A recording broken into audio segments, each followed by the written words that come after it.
All right, so this is where we left the web page after we added the two divisions, the banner and content. So that's great for, and those are called ID. That's the ID attribute. That's great if you have unique identifiers. That's what the ID tag is for. But let's say you want some styling.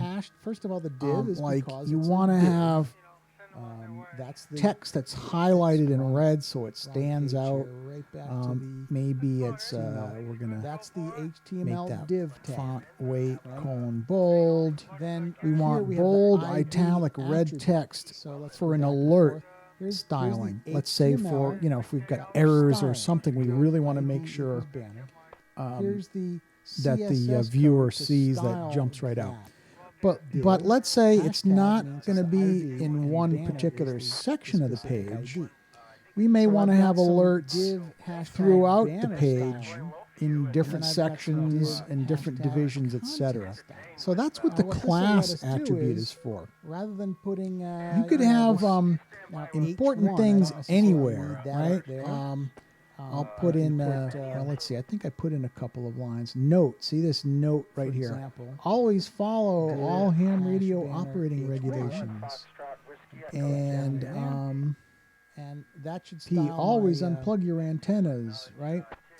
the text And in the maybe banner I'll, as just to well, but I don't demonstrate, need I'll the text align anymore cut this because out I've of got here that and I'll put this up text align right there in the div slash in the banner. banner So let's see if section. I So broke now anything, you first can of see all. what that looks like. All So right. you So need to note, notice what always happens follow is, first of all all, ham all radio, of etc. Okay. that content, ham radio. So now text, what we have is heading a one, paragraph up the in image, and then this paragraph division, the up banner are division, now and centered another paragraph down. because But I've those are styled important notes. We want to the make div sure they get styled this. differently with maybe that, that also, I've got red a italicized bold hash text or something banner like that. P. That's gonna So apply CSS let me go back to just the the paragraph. index HTML. Here's how we within specify a that, class div attribute ID within banner, the tag. right?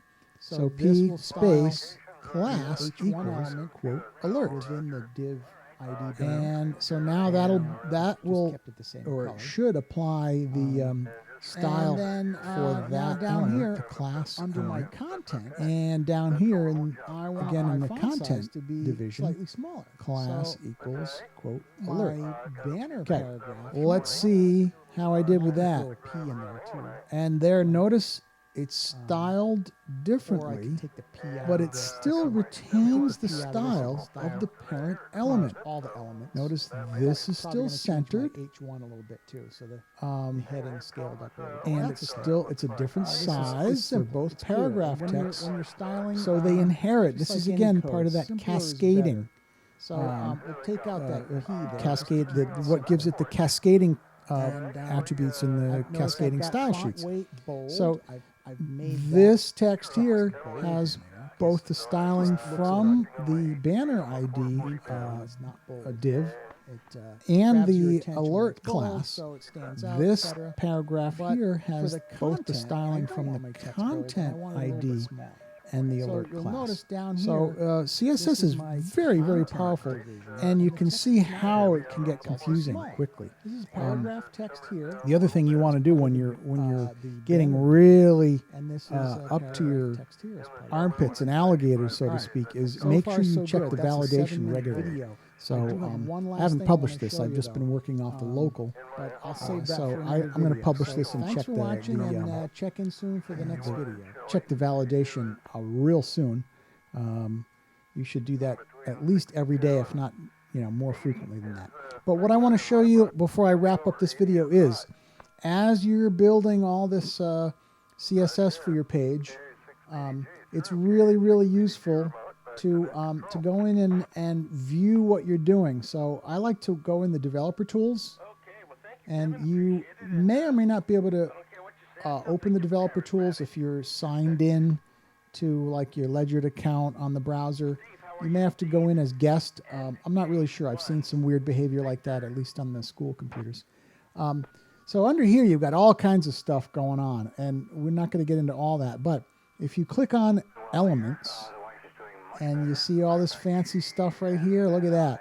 So here's my styling, And by the way, this will show you errors too, and it shows you what styling is being overridden by other styles. What's cool though is, see this colored sort of these concentric rectangles.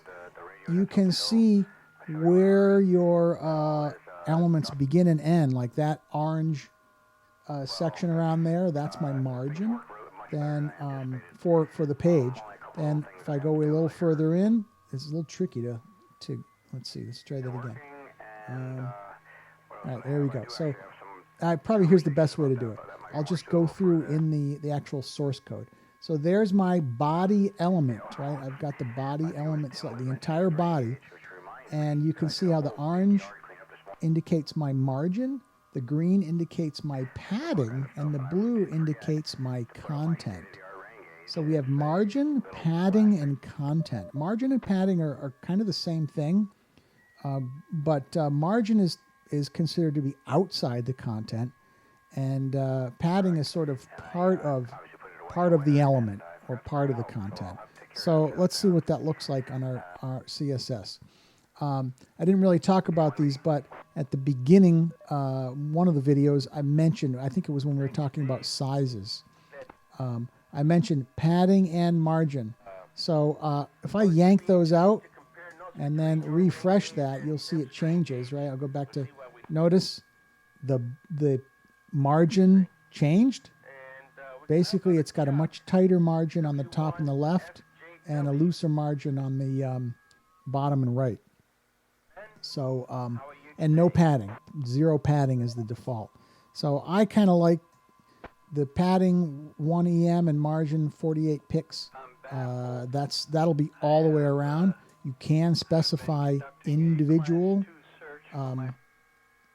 top, right, bottom, and left padding. It gets more complicated.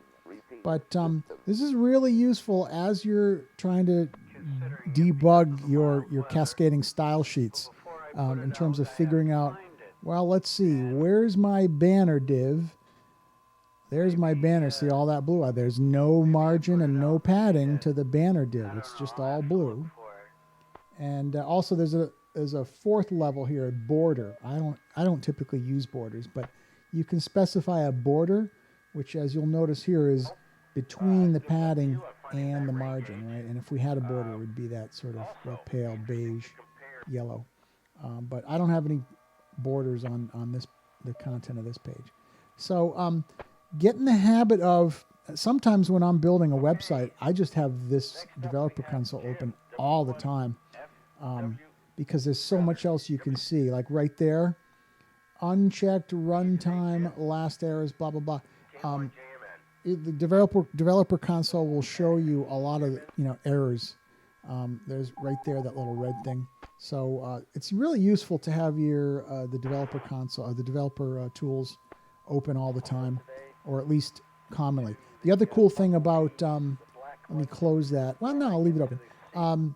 In Chrome, I think other browsers have this feature as well, and plugins. You can see what your web page would look like on a simulated device of another type. So this would be responsive. That means it's like adapted to different devices. You can kind of try and see what it would look like on an iPhone, old iPhone 6, 7, and 8, etc. So that's useful also if you don't have those devices, because it's pretty important to make sure your websites look good on all these different devices. This is one of the things that's really complicated web development recently, is that there's a lot more devices out there besides your typical desktop rectangular screen. So if you don't have the actual device to preview a web page on, then this is the next best thing. Thanks for watching.